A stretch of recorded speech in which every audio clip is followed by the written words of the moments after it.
नमस्कार मित्रांनो. देशाच्या राजकारणात आज मोठा बदल झाला. केंद्रीय शिक्षण मंत्री धर्मेंद्र प्रधान यांनी आपल्या पदाचा राजीनामा दिल्यानंतर शिक्षण मंत्रालयाची धुरा आता केंद्रीय कॅबिनेट मंत्री प्रल्हाद जोशी यांच्याकडे सोपवण्यात आली आहे. पण प्रल्हाद जोशी नेमके कोण आहेत? त्यांच्याकडे शिक्षण मंत्रालयाची जबाबदारी का देण्यात आली? धर्मेंद्र प्रधान त्यांच्या राजीनाम्यामागचं कारण काय आहे? आणि नीट पेपर फुटी प्रकरणात पुढे काय घडतं या सर्व प्रश्नांची सविस्तर माहिती आपण या व्हिडिओमध्ये जाणून घेणार आहोत.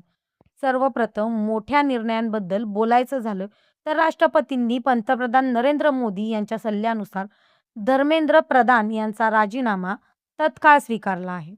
त्यानंतर केंद्र सरकारने कोणताही विलंब न करता शिक्षण मंत्रालयाचा अतिरिक्त कार्यभार केंद्रीय कॅबिनेट मंत्री प्रल्हाद जोशी यांच्याकडे सोपवण्याचा निर्णय घेतला आहे. सध्या प्रल्हाद जोशी यांच्याकडे अन्न आणि ग्राहक व्यवहार मंत्रालयाची जबाबदारी आहे. त्याचबरोबर आता देशातील शिक्षण व्यवस्थेचे महत्त्वाचे मंत्रालयही त्यांच्या खांद्यावर देण्यात आलं आहे. त्यामुळे आगामी काळात शिक्षण मंत्रालयात कोणते बदल होणार याकडे संपूर्ण देशाचे लक्ष लागले आहे. आता प्रश्न पडतो, प्रल्हाद जोशी नेमके कोण आहेत? प्रल्हाद जोशी हे कर्नाटकामधील ज्येष्ठ भाजप नेते आहेत. अनेक वर्ष संसदीय राजकारणात सक्रिय राहिल्यानंतर त्यांनी केंद्र सरकारमध्ये विविध महत्त्वाची मंत्रालयाची जबाबदारी यशस्वीपणे सांभाळली आहे. शांत, अभ्यासू आणि प्रशासनाचा मोठा अनुभव असलेले नेते म्हणून त्यांची ओळख आहे. सरकारमधील विश्वासू आणि अनुभवी चेहरा म्हणूनच त्यांच्याकडे शिक्षण मंत्रालयाची अतिरिक्त कार्यभार देण्यात आल्याचं मानलं जात आहे. आता धर्मेंद्र प्रधान यांच्या राजीनाम्यामागील घडामोडी समजून घेऊया. शनिवारी जंतर मंतर येथे कॉक्रोच जनता पार्टी अर्थात CJPच्या आंदोलनाला मोठं स्वरूप आलं. आंदोलनकर्त्यांनी विविध मागण्यांसह धर्मेंद्र प्रधान यांच्या राजीनाम्यामागची मागणी लावून धरली होती. वाढता जनआक्रोश आणि सुरू झालेल्या चर्चा दरम्यान धर्मेंद्र प्रधान यांनी पंतप्रधान नरेंद्र मोदी यांच्याकडे आपला राजीनामा सादर केला. आपल्या राजीनाम्यात त्यांनी एक महत्त्वाचं विधान केलं, राष्ट्रसेवा ही माझ्या जीवनाची सर्वोच्च प्राथमिकता आहे. या एका वाक्याने त्यांनी आपल्या निर्णयामागील भूमिका स्पष्ट करण्याचा प्रयत्न केला. दरम्यान धर्मेंद्र प्रधान यांच्या राजीनाम्यादरम्यान केंद्र सरकार आणि CJPच्या प्रतिनिधीमध्ये आणखीन एक महत्त्वाची बैठक पार पडली. या बैठकीत आंदोलनकर्त्यांच्या अनेक मागण्यांवर तत्वतः सहमती झाल्याचं सांगण्यात आलं. त्यानंतर CJPने आपल्या आंदोलनामागे घेत असल्याची घोषणा केली.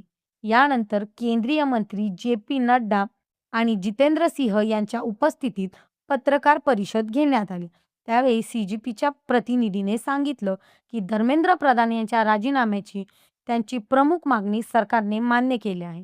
याशिवाय उर्वरित मागण्यांवरही मंगळवारपर्यंत सकारात्मक निर्णय घेण्याचं आश्वासन सरकारकडून देण्यात आल्याचा दावा करण्यात आला आहे.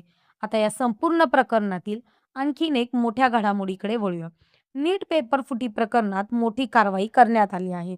नॅशनल टेस्टिंग एजन्सी म्हणजेच NTA मधील तब्बल 47 अधिकाऱ्यांना तडकाफडकी सेवेतून बडतर्फ करण्यात आल्याची माहिती समोर आली आहे.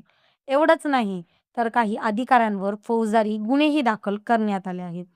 या कारवाईमुळे नीट पेपर फुटी प्रकरणात सरकारने कठोर भूमिका घेतल्याचे चित्र दिसत आहे. गेल्या काही दिवसांपासून नीट परीक्षा, पेपर फुटी, विद्यार्थ्यांचे भविष्य आणि शिक्षण व्यवस्थेतील पारदर्शकता यावर देशभरात मोठा वाद सुरू होतो. लाखो विद्यार्थ्यांच्या भविष्याशी संबंधित असलेल्या या प्रकरणामुळे सरकारवर मोठा दबाव निर्माण झाला होता. त्यानंतर झालेल्या या निर्णयाकडे देशभरातील विद्यार्थी, पालक आणि शिक्षकांचे विशेष लक्ष लागले आहे. आता सर्वात महत्त्वाचा प्रश्न म्हणजे पुढे काय?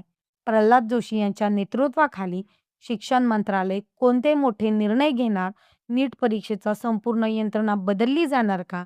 NTA मध्ये आणखीन मोठी कारवाई होणार का? आणि विद्यार्थ्यांचा विश्वास पुन्हा कसा मिळवला जाणार? या सर्व प्रश्नांची उत्तरं येणाऱ्या काही दिवसात स्पष्ट होणार आहे. सध्या मात्र एक गोष्ट स्पष्ट झाली आहे. धर्मेंद्र प्रधान यांच्या राजीनाम्यानंतर केंद्र सरकारने तातडीने नेतृत्वात बदल केला आहे आणि शिक्षण मंत्रालयाची जबाबदारी आणखीन अनुभवी नेते प्रल्हाद जोशी यांच्याकडे सोपवली आहे. दुसरीकडे नीट पेपर फुटी प्रकरणात सुरू झालेली कठोर कारवाई भविष्यात आणखीन मोठे निर्णय घेण्याचे संकेत देत आहे. या संपूर्ण प्रकरणाबद्दल तुमचं मत काय? प्रल्हाद जोशी शिक्षण मंत्री म्हणून प्रभावी ठरतील का? आणि नीट प्रकरणातील कारवाई पुरेशी आहे असं तुम्हाला वाटतं का? तुमचं मत आम्हाला कमेंटमध्ये नक्की कळवा. अशाच महत्त्वाच्या आणि विश्वासार्ह बातम्यांसाठी प्रो कॅपिटल मोटिव्हेशन 07 चॅनलला सबस्क्राईब करायला अजिबात विसरू नका. व्हिडिओला लाईक करा आणि बेल आयकॉन दाबायला विसरू नका. धन्यवाद.